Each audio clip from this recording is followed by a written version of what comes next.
ball game so far as we get into the bottom of the 5th inning. Yankees will bat. They'll start it with Posada, and we are pleased to be joined by Brian Cashman, the first-year general manager here in New York. Pretty good start for you guys, huh? It's not bad, and they're making me look good. Making you look good in your first year, and it's amazing. You can get off to the start you're off to, 5th best, tied for 5th best in the history of the American League, and yet everybody wants to know about trade. Randy Johnson. I'm going to ask you, are the Yankees going to have Randy Johnson in 1998? Part of my job is to look at any players that might be available that might be able to help a ball club like ours, and that's all that we're doing. You know, it's part of the daily grind that goes on in the front offices of every major league team, and I wouldn't be doing my job if I don't look into it, and that's what I've done. I've looked into it. Brian, we perhaps expected that answer, but with that said, did what Joe Torre say in the New York papers today, did that carry more weight than it normally would?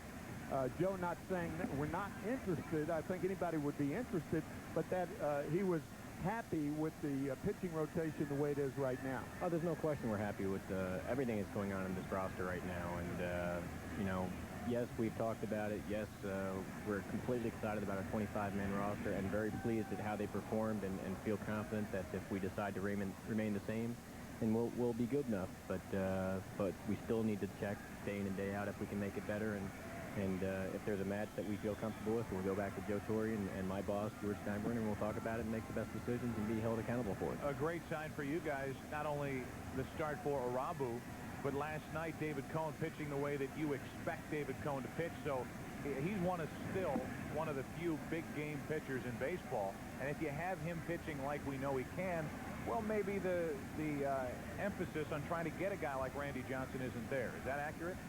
There's no question. If we stay healthy and our guys step up and perform the way we've become accustomed to over the last few years, then we're just going to be that much better, and maybe changes for the future might not need to take place. But you know, every day there's been so many things that we've looked into doing and passed on and said no, but I'll constantly, you know, look into what we can do to improve the club, if anything, and then we move on from there. Well, one out as Posada ends up striking out. You know, Sparky Anderson said back in 1984 when those Tigers got off to a great start, which now the Yankees are being compared to, at least as far as good starts in recent history, said, well, now it almost scares me to death because now we're expected to run away with a thing, win the whole thing. So not only do you have all the pressure as we look at the super starts in the history of the American League, you have all the pressure anyway. Now you've got a team that everybody's thinking is going to roll right through the regular season and roll right through the postseason. So there's more pressure on you guys. You know, it's great. That's the kind of pressure you want. You want people to think you're the team to beat. We're the Yankees. We always are the team to beat, regardless of what our record is. And our guys put enough pressure on themselves. I don't think anybody else in baseball can do any more than, because we have a lot of gamers down there, top to bottom on our roster. And so we're obviously proud of the start we've had, but we turn the page after each win and know that we don't take anything for granted. There's a long way to go, and the Baltimores and the Seattles and Bostons and Torontos are going to be right there at the very end and make life difficult for all of us. And so yeah, you don't take anything for granted. Brocious at the plate, a great addition to this ball club. Anytime you can have a number 9 hitter hitting close to 350, he got a good lineup. He lays off that pitch, and it's now 1-2. This guy is, you have to say, he's surprised you with the way he's hit the ball. Yes, he has. I mean, our scouts did a great job out in the field, and they said that this guy could come in here and play great defense for us, which he's done. And they said he's not the hitter that he was last year. He's better than that. He's closer to what he did in '96, and they've been right. And then Scott has taken it to another level and made everybody else look a lot better. And it's been a good trade for both clubs, Oakland and us, because Kenny Rogers is dealing out there for them. And it's one of those trades that worked out for both teams. And realistically, there was no way that Kenny Rogers was going to come back to New York and be successful with the woes and the problems that he had since coming to the Rangers. That's correct. We felt that way. We knew that wherever we sent Kenny, that he'd be the better pitcher, or the pitcher that he was before he came here. And it just didn't work out here, and we're happy. He's a good friend, and we got a World Series with him on that roster, and he helped out, and then we moved on, and now he's having success elsewhere, and we're very happy for him. But we're also happy what Scotty's done here. He's been a great fit in the clubhouse, and he's certainly been a tremendous impact on the field day in and day out for us. Knobloch at the plate with 2 out, nobody on, as Saberhagen continues to pitch well. 2-1, the Red Sox out in front in the 5th inning. That is the opposite way. 1 ball, 1 strike. I'm sure you're waiting there's a part of you that's waiting for the day when not everything is rolling the way it's rolling. This can be a nasty place to be a GM if all is not well. No, I think if you asked every GM in baseball, if they had a chance to take the seat here, you know, it's like and have someone pass the torch on to them and do it here, I think that they'd take it in a heartbeat, because they know that we have an owner here that's going to give the fans and the people that work here, the manager and the players, a chance to win year in and year out. And that's all anybody who's in the game wants, to have that opportunity. And we're very blessed. The franchise is very blessed that we really do have a chance year in and year out to make things happen and give yourself a chance to compete. And no, it's tough. New York's a tough town, but the glory if you succeed is you know, the pot of gold at the end of the rainbow is just tremendous if you're successful here, and that's what anybody ever wants, to be in this game, is a competitor and be successful. We had a shot of Joe Torre right there. I'm sure it makes you feel good that a New Yorker is heading your club on the field too. Joe Torre, with past success, a world champion winner 2 years ago. Guy who is unflappable. He's our leader. I'm very fortunate, very first time that I get to sit in the chair and do what I'm doing, to have a guy like that down in the clubhouse to basically hold my hand and take me through the good times and the bad times. He's a tremendous person. He's the best manager in the game, and we're certainly lucky that he said yes when an offer was made in 1996 before the season to come manage this ball club. Are you at liberty to add payroll at this point? I've been here for about 10 years, and I can honestly say that there's never been a set budget.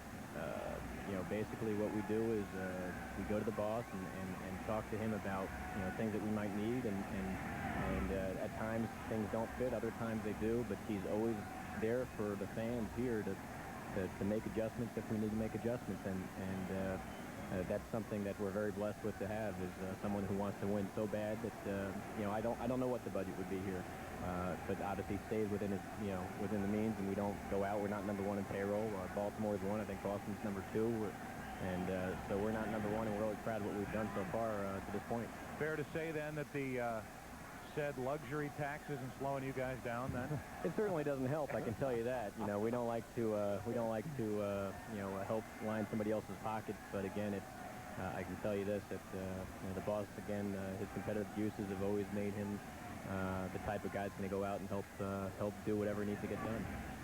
Saberhagen, Mrs. Brian Cashman, thanks for joining us. Thank you for having me on. Congratulations on the start to the year. Take care. General manager, first-year general manager, Brian Cashman of the New York Yankees. 2 out, nobody on. Knobloch trying to work his way on base and bring Jeter to the plate. 2-1 the Red Sox lead, bottom of the 5th inning. And over the inside corner, Knobloch thought he had drawn the second walk of the day against Saberhagen. Instead, he is strikeout victim number 6. We played 5. Red Sox lead by 1.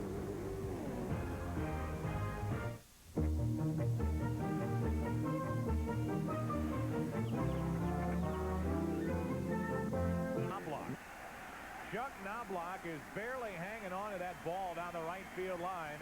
A 3-way collision, and Knobloch hoping that he's all right. And it looks like Chuck Knobloch and Paul O'Neill got the worst of the collision right there. Paul was going forward. Knobloch makes the play. He's going sideways. Fortunately, it appeared that Chuck gave with that blow by Paul O'Neill. Appears that he's all right. He's going to be sore tomorrow. So Joe Torre will go check on Knobloch. Gene Monahan, the trainer of the Yankees.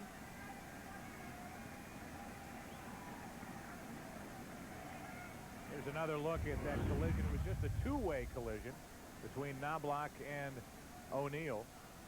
And it looked like the right arm of O'Neill caught Knobloch up around the throat area. The shoulder and the throat. He said Gene Monahan, that's Steve Donahue, the assistant trainer with Chuck. Chuck appears to be holding that left shoulder, and he could have fallen on that. Appears well enough to stay in the game.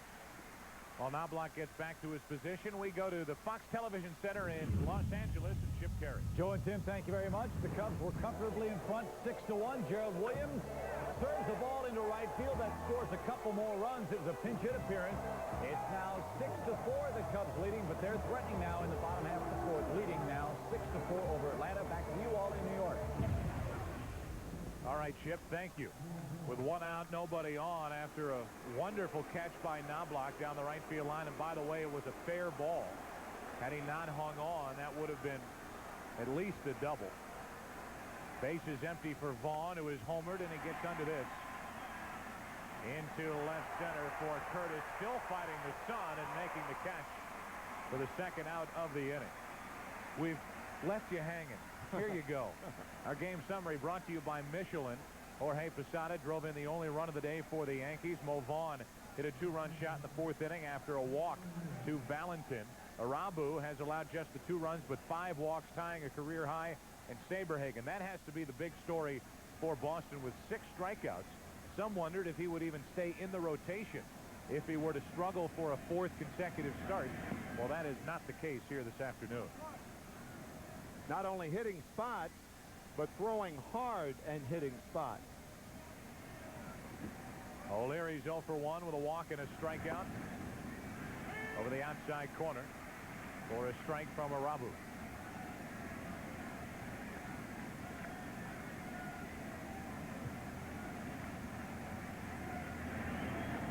Out in front, just couldn't wait enough, and Martinez wants it. In fair territory, pulls it in. A 1-2-3 inning, just the 3rd of the day for Arabu. Bottom of the 6th inning, Yankees bat down by 1. Sight to see. Chuck Knobloch getting worked on.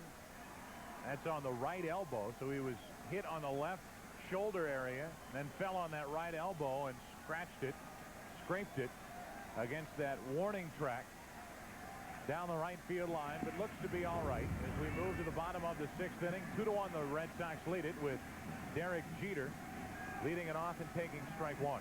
Great seal, bones don't. That's right. That's a good sign for the Yankees and their fans. 1 ball, 1 strike from Saberhagen. Jeter's 1 for 2. Base hit into left field his last time up. Fly to deep right center his first time. Good high delivery from Saberhagen, 92 miles per hour. And that's strike 2. That's Knobloch. Well, they're moving to every part of Chuck Knobloch. Yeah, that exercise right there by Steve Donahue for the lower back. The quadricep and the lower back. Anybody familiar with sciatic nerve problem knows all about that exercise.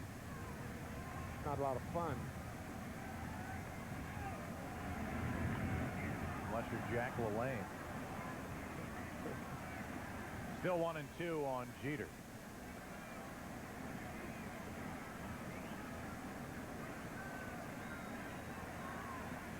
Jeter trying to get on ahead of O'Neill, Martinez, and Bernie Williams. Big inning here for Saberhagen and the Red Sox, up by 1. To the right side, right at Merlone. Jeter just beaten to the bag by Merlone. Took his time, and Jeter didn't take anything for granted and nearly beat it out at first base. Boy, was that close.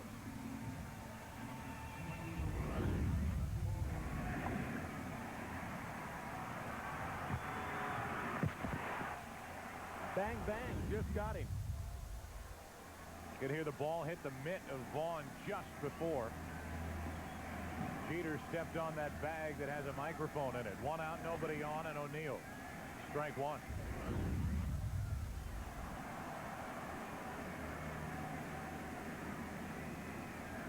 Great hustle by Jeter. On a little ground ball to the right side, and now Jeter paying attention to Knobloch, hoping his double play partner's all right. That's why I don't think what Sparky Anderson said in 1984 really applies to this Yankee team.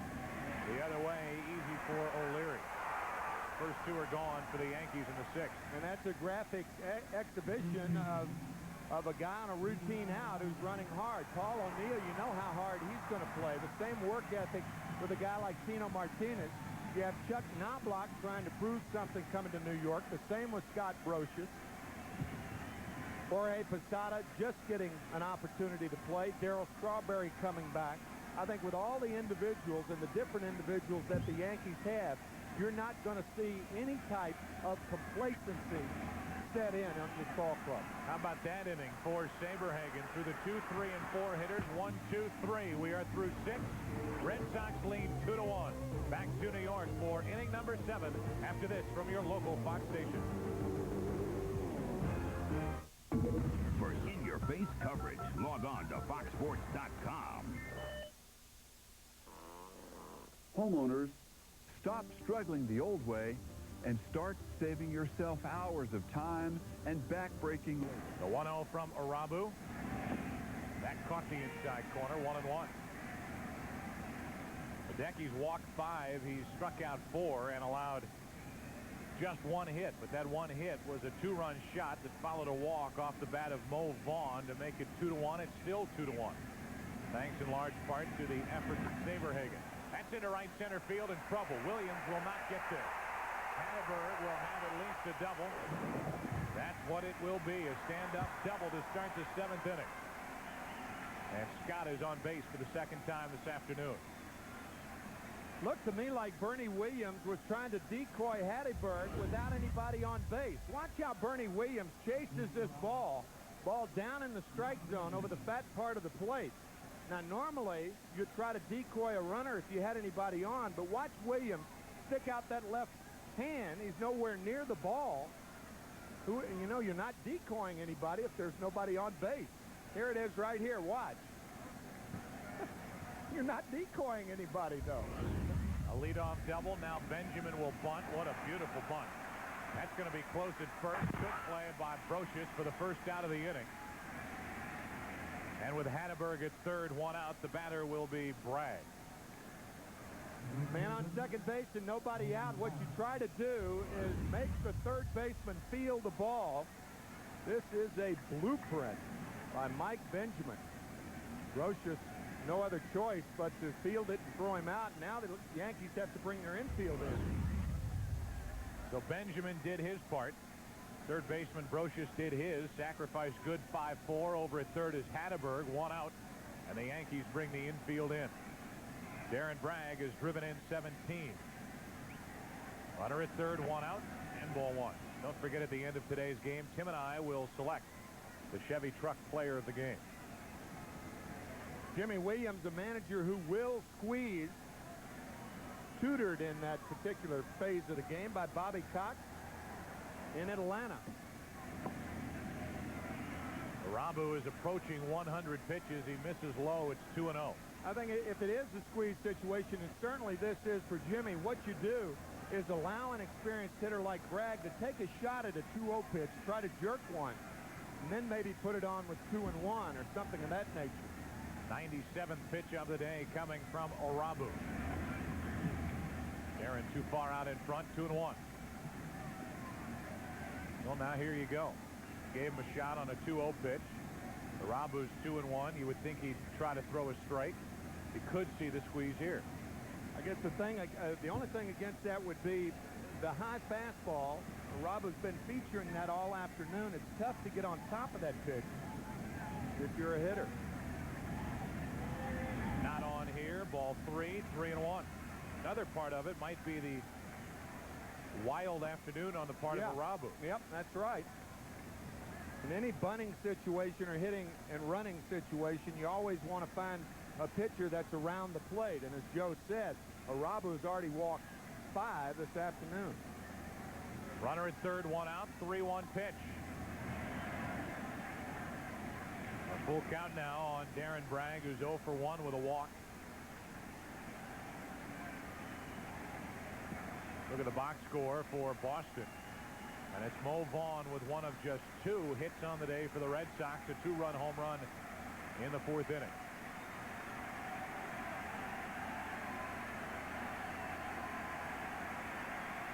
Three-2 pitch. Crowd wants a strikeout. Bragg just does stay alive. You do have a place to put him. You have an inexperienced Lou Merlone on deck. Hatteberg on at third base. I would imagine he'll make the ball go through. 100 pitches on the afternoon for Irabu.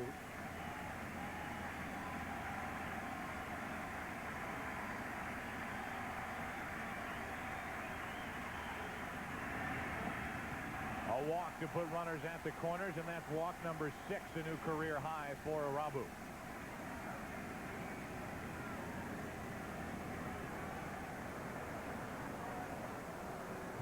First and third, one out with a number 9 hitter coming up. Don't forget, tomorrow the NHL Western Conference Finals continue. Scene shifts to Detroit. Dallas Stars take on the Red Wings in Game 4 of the series. Follow the Fox tracks to see who will win hockey's ultimate prize tomorrow, 2 Eastern, 11 a.m. Pacific, right here on Fox.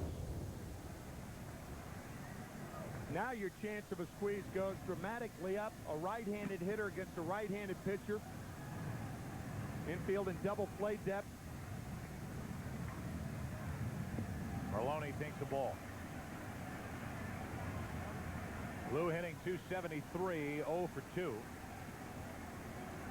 His average has dropped 17 points, just to show you how few at-bats Merlone has had here in 1998. And he is asked by Jimmy Williams and the Red Sox to get a run home and avoid the double play. Talk about a courtesy toss. Thing almost didn't make it to first. All right, you want me to throw over? Here you go.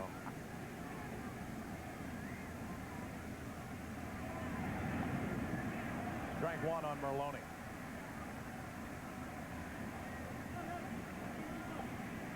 Leadoff double set up this inning off the bat of Hatteberg. Then the bunt by Benjamin. A walk to Bragg. And Merlone, who was driven in 6 with runners in scoring position, gets another shot at it. 2-1 the Red Sox lead here in the 7th.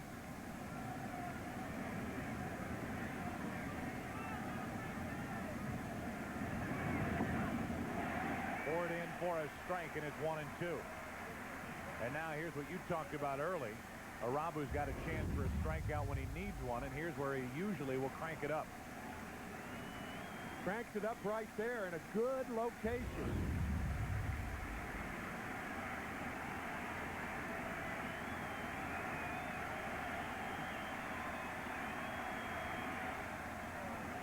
Pretty good swing by Merlone with 2 strikes. I think it's interesting also that Posada, as you see Darren Lewis, the leadoff batter, on deck, Posada's not called for the splitter with a runner on at third base.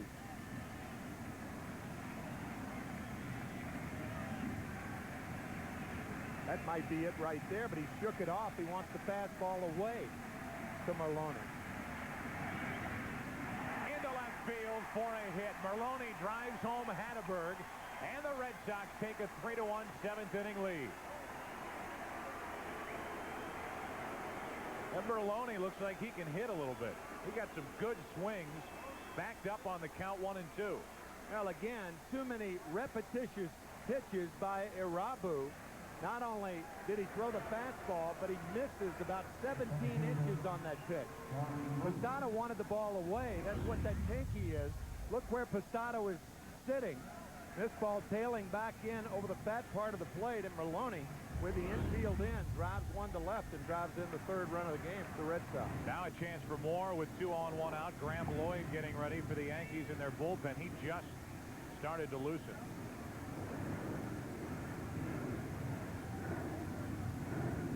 Two on, 1 out for Lewis, who's 0 for 2 with a walk.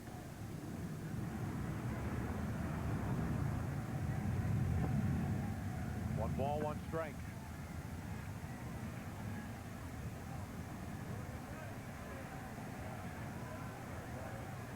Tough left-handed hitter in Reggie Jefferson on deck. The main reason why it's Lloyd getting loose in the Yankee bullpen. Now Irabu didn't get the inside corner, and it's 2-1.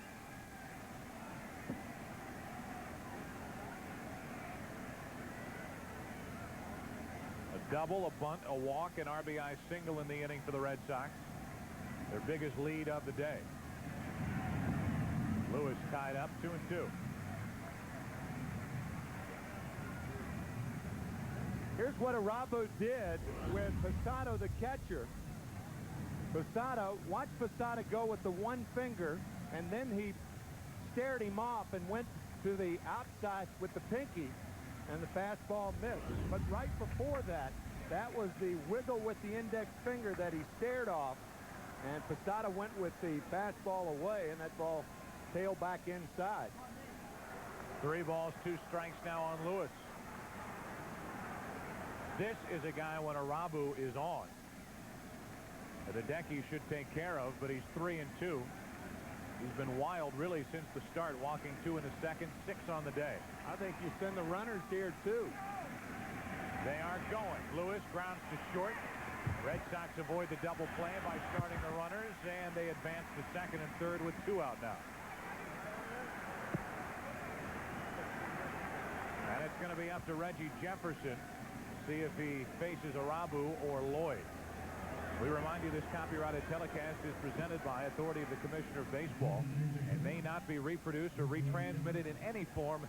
The accounts and descriptions of this game may not be disseminated without expressed written consent. Well, they won't even bother pitching to Jefferson. He's hitting .304. They'll walk him, load the bases, and pitch to Valentin. So this intentional walk will make it 7 walks on the day for Arabu.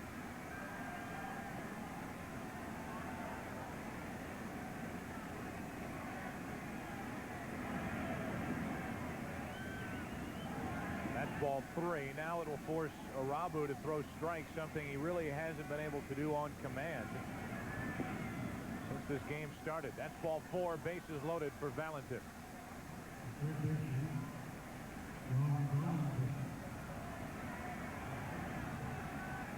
Brett Saberhagen and the Red Sox lead by a couple, and a chance for more. It's up to John, who has driven in 21.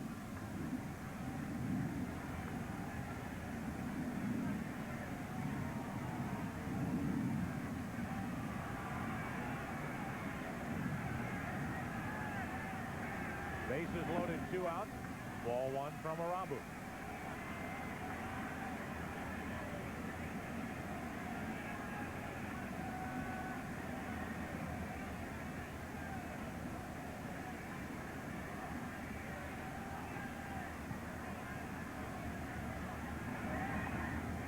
That'll get out of play. 1 ball, 1 strike.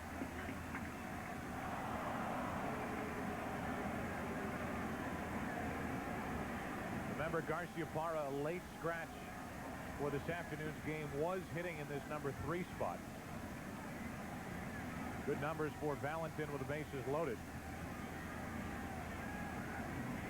1 ball, 1 strike. To third and foul. Just foul. Strike 2.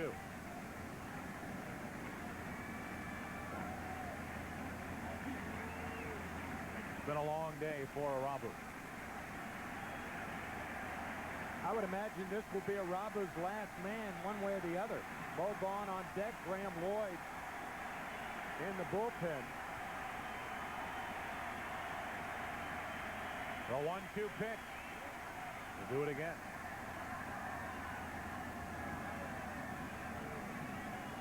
There's Mo, who put the Red Sox on the board in the 4th. After a walk to the man at the plate, now Valentin. Joe Torre saw Mo Vaughn surprise the Yankee bench and Paul O'Neill by hitting his 15th home run over the right center field wall. Arabu looked for his 5th strikeout. This was up. Arabu got away with it, still 1-2. Yeah, John Valentin looking back at home plate umpire Ted Barrett saying, I'd like to have that one back. Just to further tell you what kind of a year it's been as you see this high delivery. What kind of a year it's been for Arabu. A season high 3 runs allowed for the Yankee right-hander. The 1-2 to Valentin. Got it. The splitter got him, and Arabu strikes out his 5th. Red Sox get 1, leave the bases loaded. Yankees hang in there. Time to stretch. Boston by 2. Let me tell you something about heroes. They ain't like you and me. Look at Griffey. The way he taps the spikes and grows the tee, punches the glove and flips the lid, ties the hat, eats the dirt, and twirls the lumber, warms it up and works the crowd. The way he holds the pole, slams the wall, anticipates, and always thanks his mother. Let me tell you about guys like him. They ain't just playing stick. This is Major League Baseball featuring Ken Griffey Jr. with Reality Bat for Infinite Swing. It's only on N64, only on Nintendo Sports. It's late, it's wet, and the flat tire puts you up against the wall. Wouldn't it be great if you could just drive to safety? Now you can with new Goodyear Aqua Steel Run Flat. Even with no air pressure, you can drive up to 50 miles at 55 miles per hour to safety. Aqua Steel Run Flat. Only from Goodyear. It has arrived. The day when you stop listening to the tales of other lives lived and begin the odyssey that will be your story. When you find the destiny to which you were born, all you need to bring with you is your honor, your courage, and your commitment. It's your journey. Make it a good one. Call 1-800-USA-NAVY. Let the journey begin. 2 tickets, $28. 2 hot dogs, 2 popcorns, and 2 sodas, $18. 1 autographed baseball, $45. Real conversation with 11-year-old son, priceless. There are some things money can't buy. For everything else, there's MasterCard. Accepted all over, even Major League ballparks. Hideki Arabu likely finished for the afternoon. Pretty good sign that he is finished as he takes his coat, tips his cap, and walks to the clubhouse. That's usually a telltale sign. Yep. He got through 7, allowing 3 runs on just 3 hits. The bigger story, on the mound, Saberhagen. 6 strikeouts in 6 innings, and now he has a 2-run lead, 3-1 Red Sox. Williams, Strawberry, Curtis, the hitters in this 7th. And with that first fastball, Brett Saberhagen showing that he is still throwing hard. The hitters are the best gauge to tell you whether you're throwing hard or not pitch count. 2-0.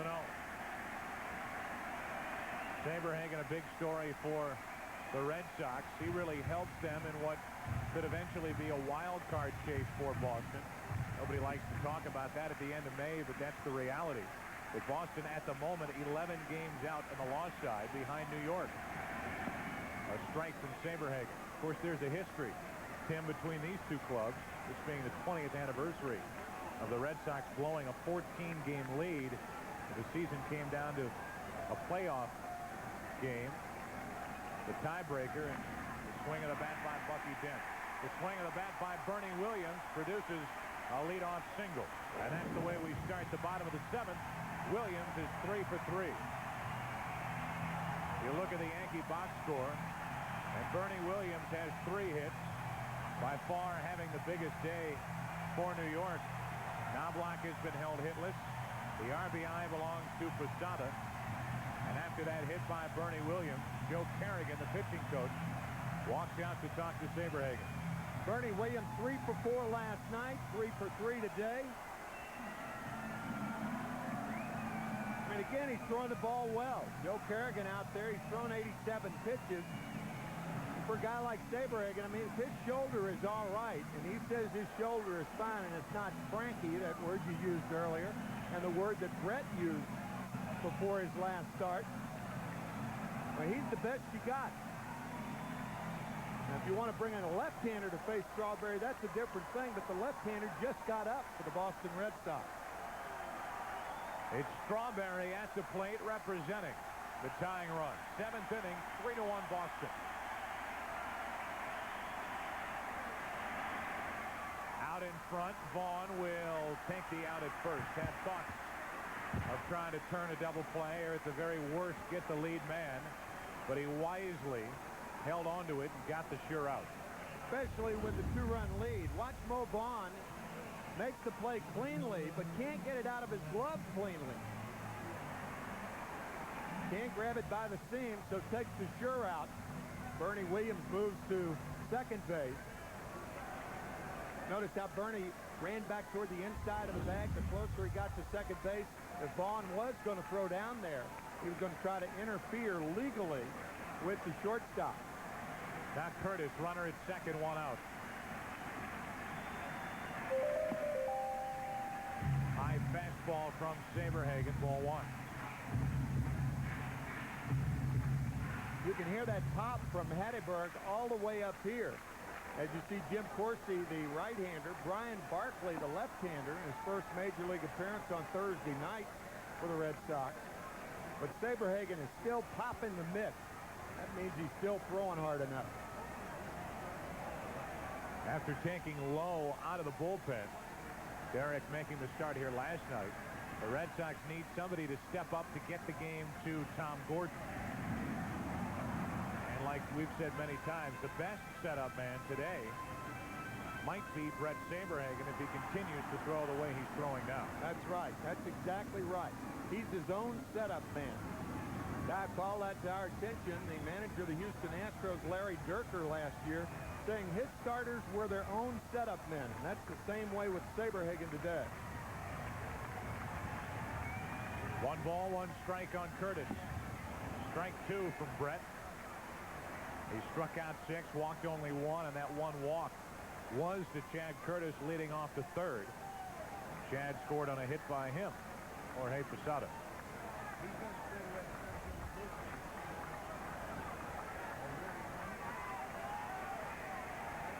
Saberhagen trying to get Curtis for the second out of the inning. Into right center field, trouble, but Lewis over to get it, not hit all that well. Tagging and advancing is Williams, and he's at third with 2 outs.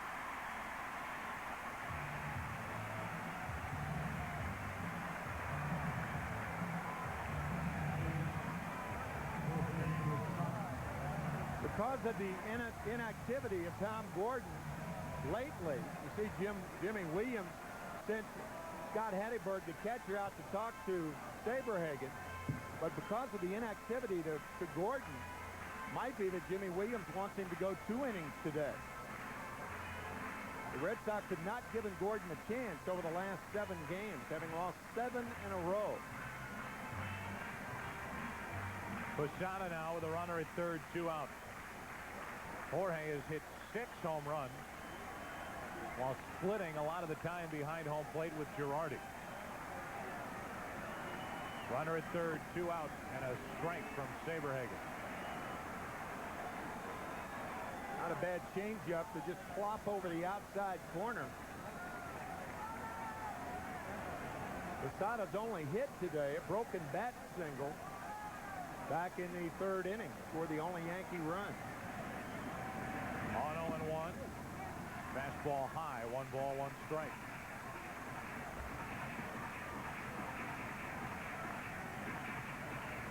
Saw there Scott Hatteberg with our catcher cam sitting outside. A fastball up and away.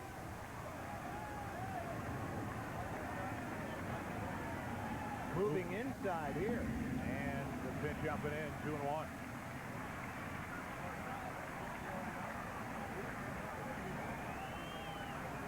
Joe Carrigan sweating through this 7th inning along with Saberhagen. A leadoff hit by Williams. He's now at third with 2 outs. Straight change. Wouldn't chase it. 3-1.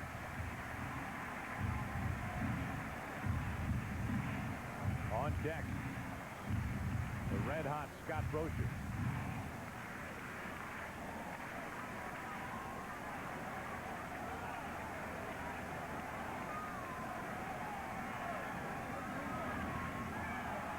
Full count, 3-2.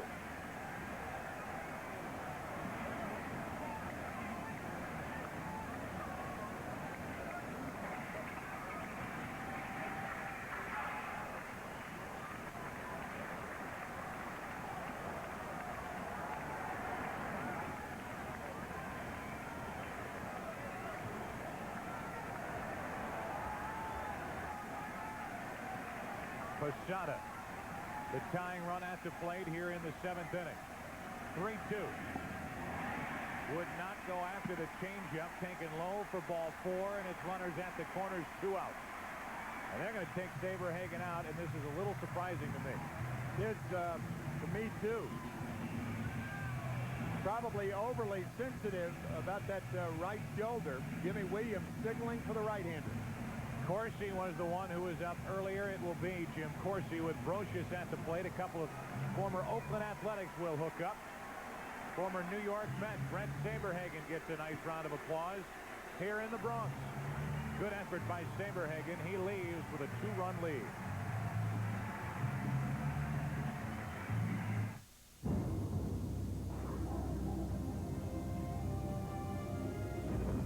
The world thinks American soccer is second rate. The world thinks we don't belong here. The world thinks our team is weak.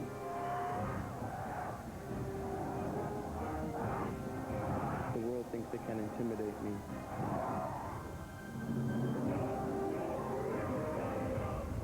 We'll see about that. Well, it seems since MCI's arrival, everyone's lives have become easier. Why, just the other day, I saw our telecom manager smile for the first time in I don't know how long. And because we've combined all our communications with MCI, we've saved the company a lot of money, making even our normally subdued CFO somewhat happier. Life is good. 2 tickets, $28. 2 hot dogs, 2 popcorns, and 2 sodas, $18. 1 autographed baseball, $45. Real conversation with 11-year-old son, priceless. There are some things money can't buy. For everything else, there's MasterCard. Accepted all over, even Major League ballparks. This show is cool. There are no rules on In the Zone. They act the fool, so come and learn to hit and throw. From players with great skills, you know. You'll get it right. You'll reach new heights. They'll probably put your name in lights. Can't miss one show. You never know what baseball skills they will bestow. In the Zone. It's a rad show here on Fox. Hang up the phone and get fired up with Fully Rock. Big time baseball. That's what the Zone is all about. Watch that pickle. So check it out and don't be late. It ain't no joke. The show is great. In the Zone, Saturdays on Fox. A deadly conspiracy is revealed. Back away! 4 years has been nothing more than pawns in a game. The X-Files, Sunday at 9, 8 Central on Fox. With Boston leading 3-1, they make a pitching change here in the 7th inning. Yankees threatening with runners at the corners and 2 out. Don't forget, you can catch more exciting baseball action tonight on FX when Mark McGwire leads the Cardinals out west to take on the Padres. Coverage begins at 10 Eastern, 7 p.m. Pacific. Check your local cable listings for the game and time in your area. That's on FX, 10 a.m. Pacific this evening. Jim Corsi has done very well for Jimmy Williams and the Red Sox and himself, I might add. His last 12 1/3 innings, he's given up only 4 hits and no runs. So that's why Jimmy Williams was anxious to get to the bullpen, and Jim Corsi, very, very effective in his last 11 appearances. Red Sox not willing to give Saberhagen one more chance to get through 7. He goes 6 2/3, allows a run on 5 hits, struck out 6.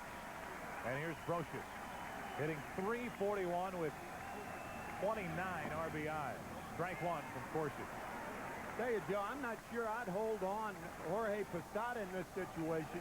You got Lou Merlone cheating towards second base. Mo Vaughn holding him on a huge hole on the right side. And that's one of the reasons Brocious has been hitting so well this year. He's used all parts of the field. Into left center field, rather well hit. Darren Lewis back at the crack at the wall to make the catch. And end the inning. Corsi gave everybody a thrill, so did Brocious. Lewis there to get it, still 3-1 Boston after 7. See him get under it, but just so strong. Riding that pitch from Hideki Irabu out over the wall in right center. And here in the 8th inning, Mo Vaughn will lead off against The left-hander, Graham Lloyd. Graham Lloyd coming to the Yankees in that much ballyhooed deal from the Milwaukee Brewers. The Yankees thought they had damaged goods, and all Lloyd has done since that 1996 World Series, and including that series, has pitched very well for them. He almost single-handedly shut down the left-handed power for the Braves in that series. If people want to know a difference between the 1998 Yankees and the 1996 Yankees, it's having Graham Lloyd for a full season to combine with Stanton and that very good Yankee bullpen. 30-plus home runs for Mo Vaughn, doing it 3 or more consecutive seasons, and on the list for the Red Sox, Mo joins some great names: Fox, Williams, Rice, and now Mo Vaughn. Jim Rice, the hitting instructor of the Red Sox. Strike 2. Mo didn't like it. 1-2 from Graham Lloyd.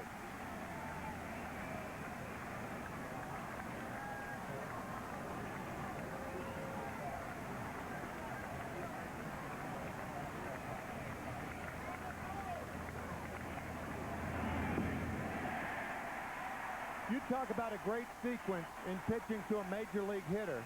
That was just picture perfect for Graham Lloyd, and Joe Torre's got to be very happy.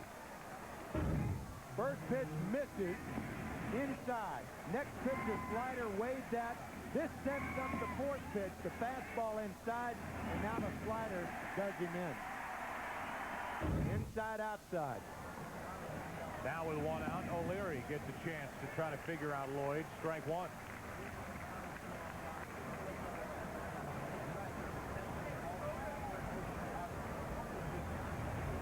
Vaughn 1 for 4 on the day, but his one a big one for the Red Sox. O'Leary took a strike, and he's wondering how big is this plate going to get. Caught the outside corner, according to Ted Barrett. Hope it's not as big as Graham Lloyd is tall. You're in trouble. The 0-2 is wasted. Big left-hander, and I would imagine for a left-handed batter, it's a lot of arms and legs flying at you from 60 feet 6 inches. Yeah, all that. It seems like he releases that ball right out in front of you. He's so tall. 2-2.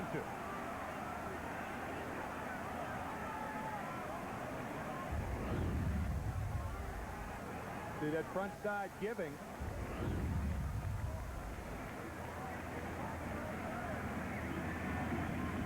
Broken bat right back to Lloyd. He had to reach a long way to get that down under. He's from Australia. Nearly got under his glove, but Lloyd got that big body in front of it. 2 out. As both Vaughn and O'Leary have been taken care of. Here's that long reach Joe was talking about. Whoa, get down. One thing tougher would be Graham Lloyd doing the limbo. 2 out, nobody on for Hatteberg, who had a big leadoff double last inning. Scored that quote-unquote insurance run for the Red Sox, driven in by Merlone.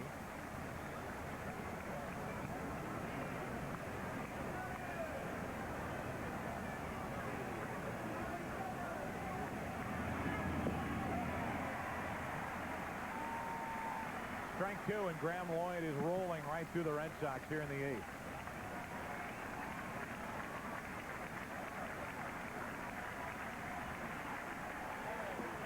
That's a wasted pitch. Great pickup by Posada. I was thinking the same thing. It was insignificant because it wasn't a strike. But what a pickup. Hatteberg on deck. What a pickup by Posada. Check this out. All right. Nothing to it. 2 out, nobody on. The 1-2 is outside. 2-2 to Hatteberg. Top of the 8th inning. Red Sox lead by 2.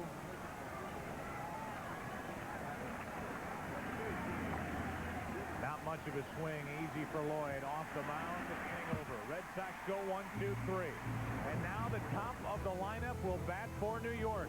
Knobloch, Jeter, O'Neill. Yankees down by 2.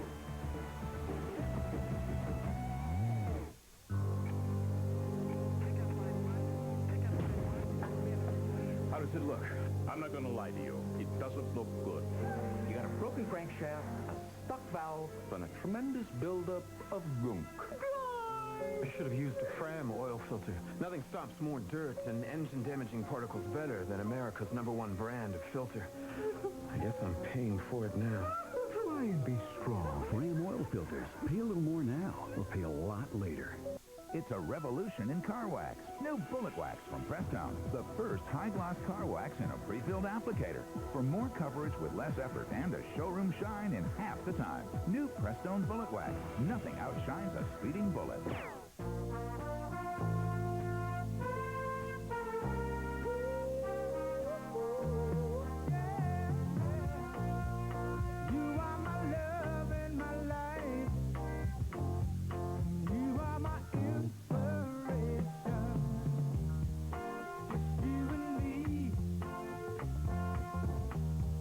Talked to Jorge Posada after his last at bat in the 7th inning. Fox down to the game.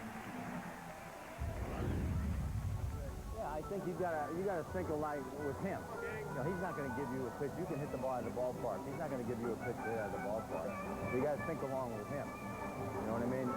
He doesn't care it's his last hitter. I mean, he's going to pitch the same as if it's his first hit. He's not going to give in to you at that point in time. Talking about Brett Saberhagen and facing him with the man on third base. And I think it makes it easier to think along with the pitcher when you're a catcher, because you do the same thing in calling a game that the pitcher's trying to do to you. Bottom of the 8th inning, the top of this wonderful Yankee lineup leads it off, and there's Knobloch, a leadoff base hit into right center. Knobloch now in his last 12 games has reached base 33 times, and he's on base for the first time today. Good hitting by Knobloch. Fastball away from catcher Cam.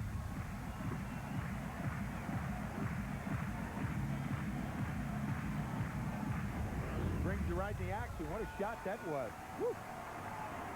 And we are going to see the Boston closer here in the 8th inning. Jimmy Williams makes the walk out to the mound. They have Gordon up and ready. And after that leadoff hit by Knobloch, the handoff, and the Red Sox will go to their bench here in the 8th.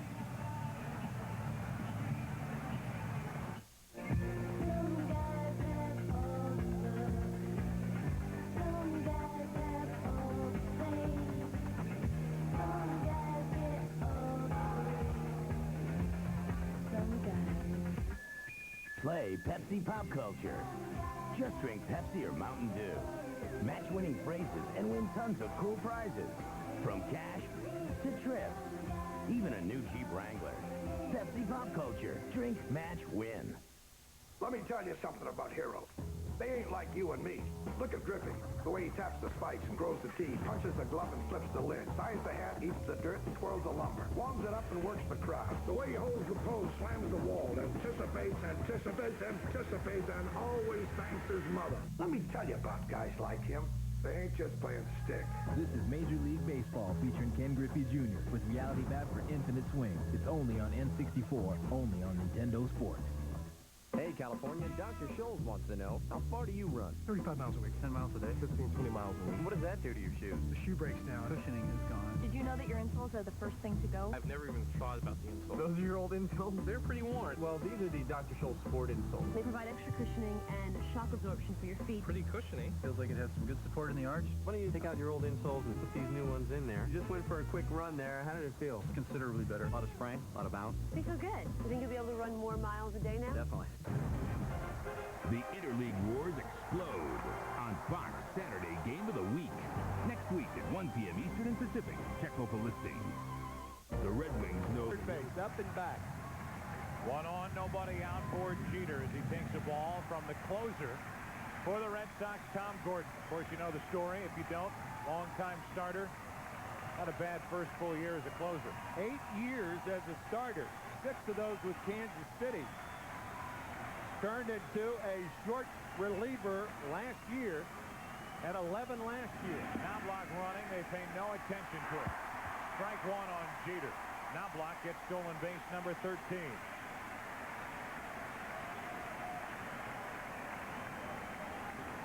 Best curve in the American League. I mean, he's got a Darryl Kyle type curveball. Very hard. 97-mile-an-hour fastball. Very unusual for today's short reliever to have a fastball curveball to get hitters out. The 1-1 to Jeter's popped up. Right side. Who wants it? Vaughn takes care of it. Knobloch tags and advances on the foul.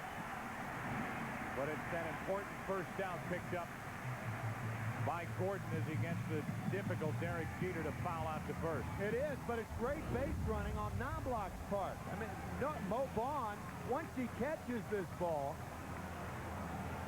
back against the tarp, and of course second baseman Lou Merloni is on Mo. Knobloch alertly saw that.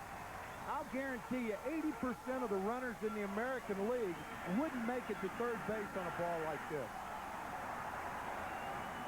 So now Knobloch is 90 feet away. We're only in the 8th inning. So that's a big run for the Yankees. He's at third with 1 out for O'Neill. 3-1 Boston. Into left field, falling in a hurry. That's a hit. In to score is Knobloch. It's a 3-2 Boston lead.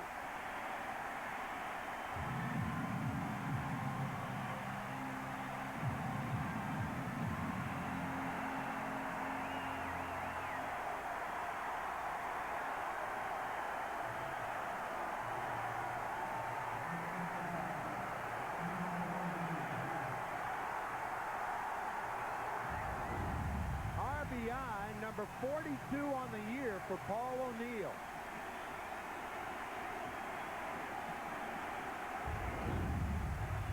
And now the tying run is on at first with 1 out. And this crowd of 55,191, at least the Yankee fans here, sensing one of those patented 1998 Yankee comebacks. This will help them. Down to second is the tying run on one that gets away from Hatteberg.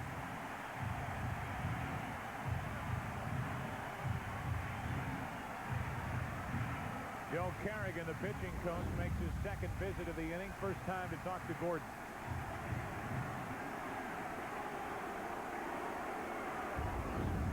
Ball scoots right through the legs of Hatteberg.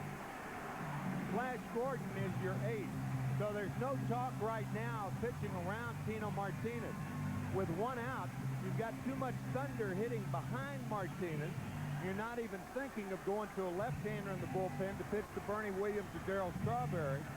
So the only thing to do is to go get Tino Martinez. I'm sure that's what Kerrigan told him.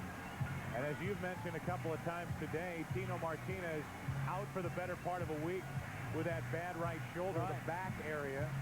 Still feeling it when he swings, and against a guy that throws like Gordon, this is going to be a big test of that right shoulder for Martinez. He could tie it with a hit. Ball 2. 2-0.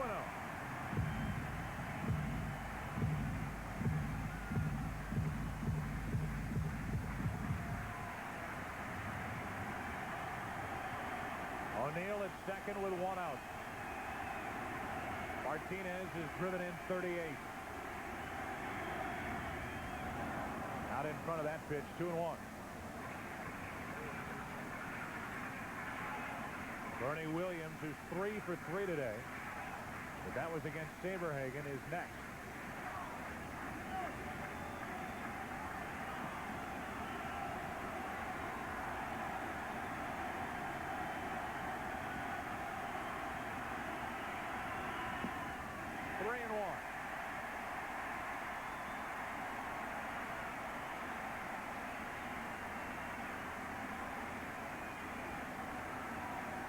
Rudy Giuliani here at the ballpark.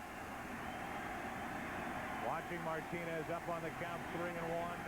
Down the right field line, but pulled foul as Gordon flipped up a 3-1 breaking ball. After a 2-0 breaking ball, the 2-0 curve, Tino out in front, and then he threw the 3-1 curve ball. After the 2-0 breaking ball, he went back to the fastball. The one thing you don't want to do is get into a pattern. Key pitch coming up. Tying run, O'Neill at second, one out. Martinez stays alive. The Yankees will draw better than 200,000 for this 4-game series here at Yankee Stadium as we are part of this age-old rivalry. Runner at second, one out. Martinez grounds to Vaughn. A fair ball, second out of the inning. The tying run is O'Neill at third with 2 outs. And it's going to take a hit or something out of the ordinary with Bernie Williams coming to the plate.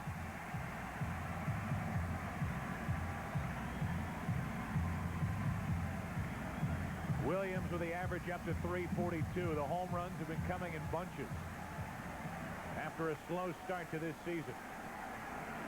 He went his first 119 at-bats without a home run. And since early May, he has 7. The run this inning is charged to Corsi. The man at third, O'Neill, belongs to Gordon. He's the tying run, 2 out. Ball 1 to Williams, who is right on top of the plate.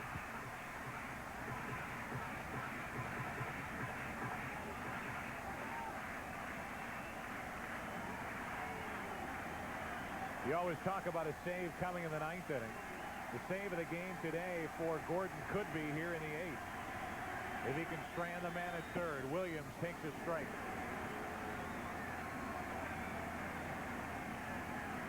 But with his Yankee lineup, even if you get this guy who has not fared well against Gordon, you end up with Strawberry, Curtis, and Posada. Anybody gets on Brocious in the 9th. Tying run at third, 2 outs. Williams not much. Gordon will take it himself. The inning is over. The Yankees get a run. Ball 1 run short. We are through 8. Bottom of the order coming up for Boston, hanging on by 1. Miss cops, then police say a killer dad shot his son. Help us catch him tonight on America's Most Wanted. America Fights Back. It all starts tonight, 8 Eastern, 7 Central, right here on Fox.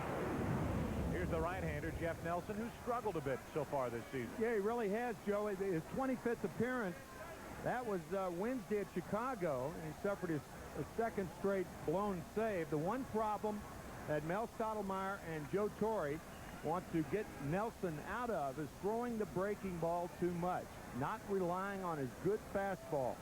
Sometimes you as a pitcher, you have a better fastball than you have confidence in.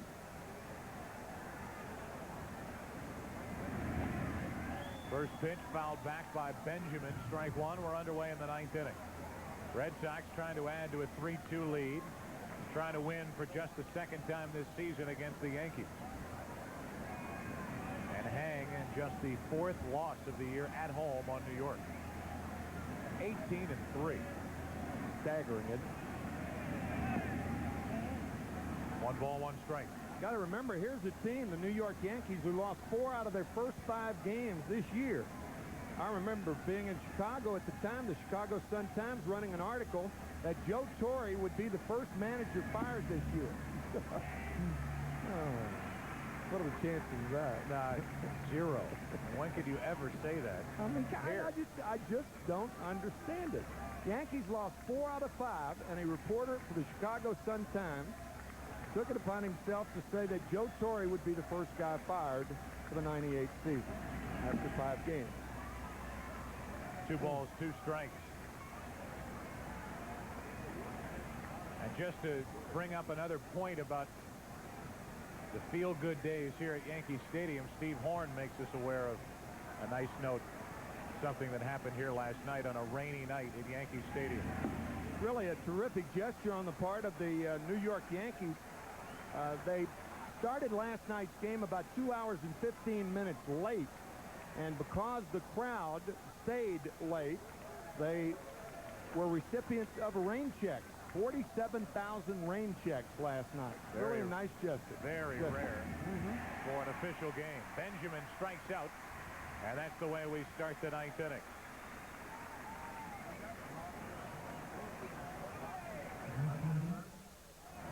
Jeff Nelson starts out with a fastball on Benjamin. Remember, that's what Torrey and Stottlemyre wanted them to do. Then he gets the breaking ball. Misses with the breaking ball. Now the fastball gets him. So Nelson takes care of the leadoff man here in the 9th inning with Bragg. Aaron Bragg at the plate now. Posada missed that one altogether. Ball 1.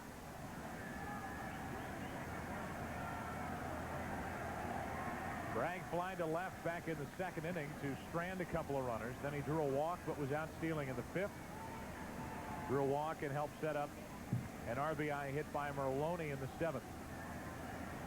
That RBI by Merloni is right now the difference in the game. 1 ball, 1 strike. 92 miles an hour from Jeff Nelson. So that underlines the point. You got a guy who throws over 90. It's surprising, but it does happen where he forgets about that pitch.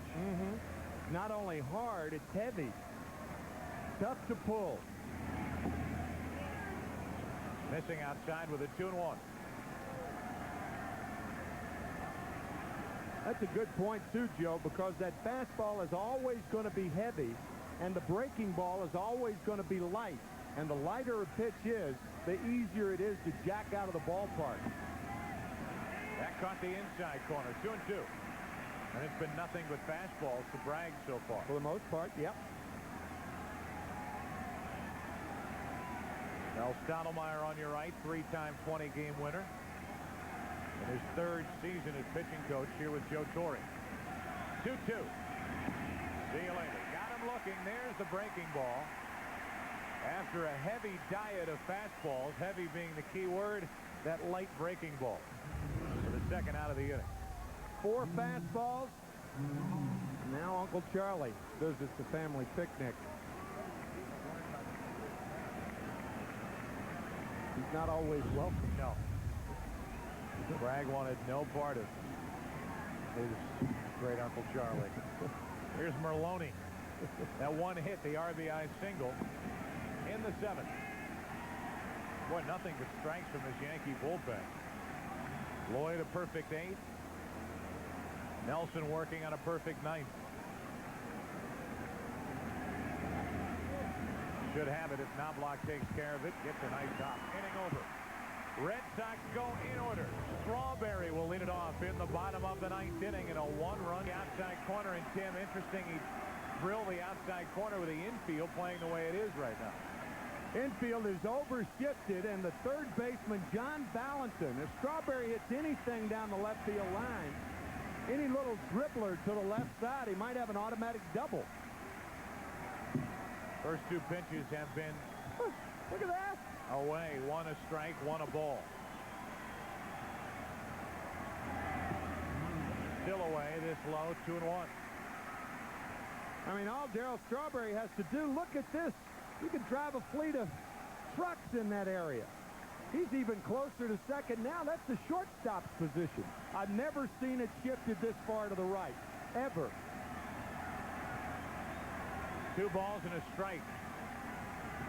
Strawberry looking at a lot of open space to his left. But he's willing to go the other way, and now Hatteberg will talk to Gordon. 3-2, Boston leads it. Gordon relieved last inning.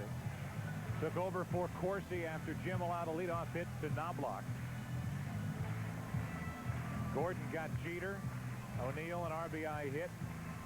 Moved to second on a wild pitch, but then Gordon tightened up and took care of Martinez and Williams. Tying run left at 3rd. Fastball inside here. Missing low and away. 3-1. If you're going to miss, you don't want to miss downstairs to Darryl Strawberry. You're going to miss. Make sure you miss upstairs. Chad Curtis on deck. Full count. Darryl has to come back to the plate. There's that hot zone. You missed the Darryl Strawberry downstairs, and you're thinking about tying this ball game up. Devastating low ball hitter. 3-2 to Strawberry leading off. 1 big strikeout for Gordon. Hatteberg didn't know where to throw the ball. There was no third baseman over there. Let's give you now our Red Lobster catch of the day. It's Chuck Knobloch with this catch, and then he took a forearm to the shoulder and jaw from Paul O'Neill on that collision back in the 6th inning. He stayed in the game. In fact, has a hit, a stolen base, and a run scored since, so he's all right. And now with 1 out, nobody on, the batter is Chad Curtis. Ball 1. That was classic. With that shift, and Hatteberg came up throwing, and he wanted to throw it to third, and he threw it to shortstop because that's where Valentin was. They'd still be trying to find that ball if he threw it down to third. 1 out with the bases empty, and 2-0 now on Curtis. Chad is 0 for 2 with a walk and a run scored.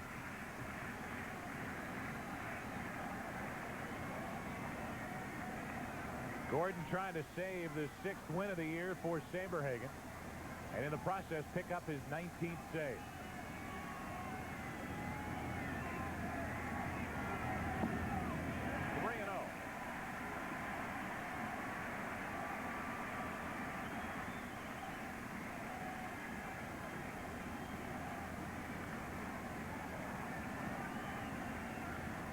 Curtis should be taking. He is, and it's a strike. 3-1.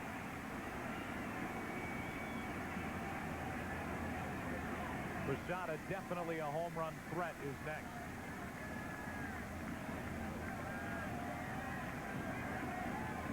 (3-2) Boston. 9th inning. 1 out. Nobody on.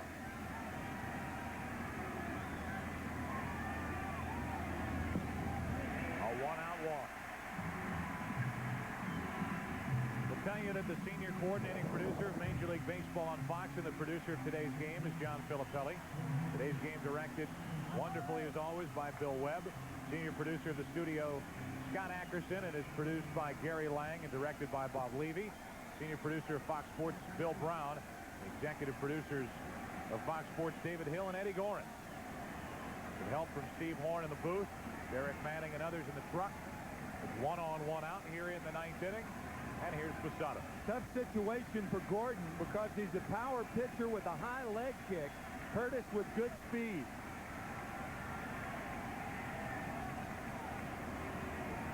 Gordon gives him a look.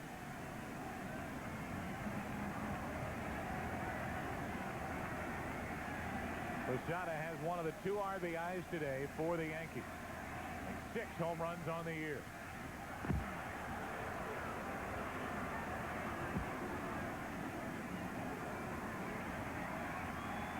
Saw the graphic earlier. Gordon has not allowed a home run this season.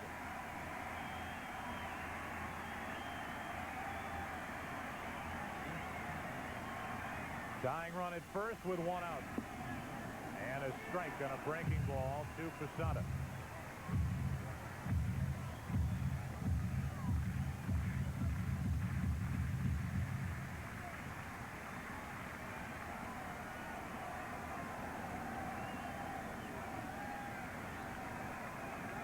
A 1-out walk to Curtis. Now it's Posada. Just low. 1 ball, 1 strike.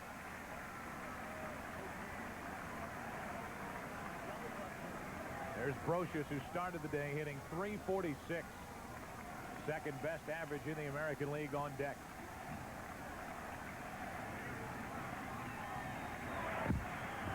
No doubt Gordon is thinking about and paying attention to Chad Curtis. And if you're Joe Torre, I don't think you worry about hitting and running here. You either send Curtis and allow Posada to go ahead and swing if he thinks it's good enough to hit, but you don't think about compelling him to swing.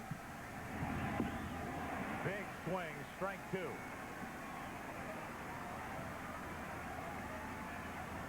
Joe Torre will allow all of his runners to run on their own.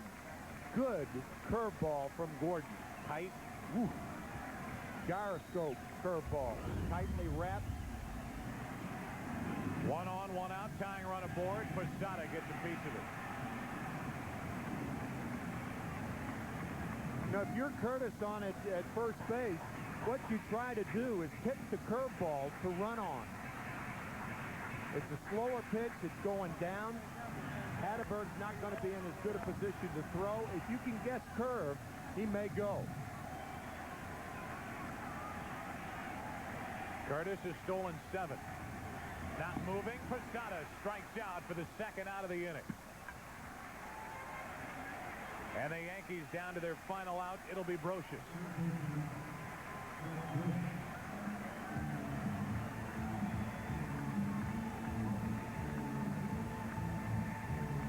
Brocious 0 for 3 this afternoon, but as I mentioned, came in hitting .346.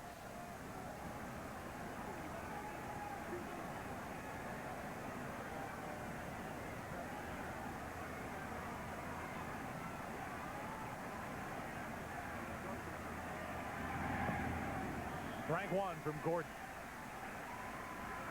Here's that wicked curveball we were talking about to George Posada on that 2-2 count. That wicked, tightly wrapped curveball. Brocious trying to keep this 9th inning and game alive. Runner goes. No throw by Hatterberg, and now a hit to tie it. Stolen base for Curtis. That's his 8th of the year. And he got the curveball on which to run.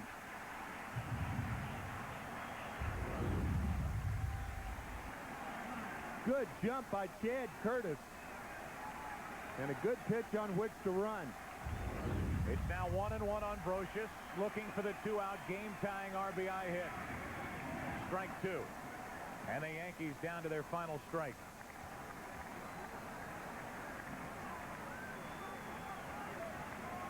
Gordon has had better control of that breaking ball since entering in the 8th inning than his fastball. Brocious digs back in, set up at 1-2. Gordon could strike out the side here in the 9th. Runner stealing 3rd, and a little flare into center field for Darren Lewis. That'll do it. Boston wins it 3-2 as Gordon racks up save number 19. A well-pitched game here today. Tim McCarver on each really well. side. Great out of the bullpen and great starters on both sides. Arabu and Brett Saberhagen rights the Red Sox ship. As the Red Sox win it 3-2.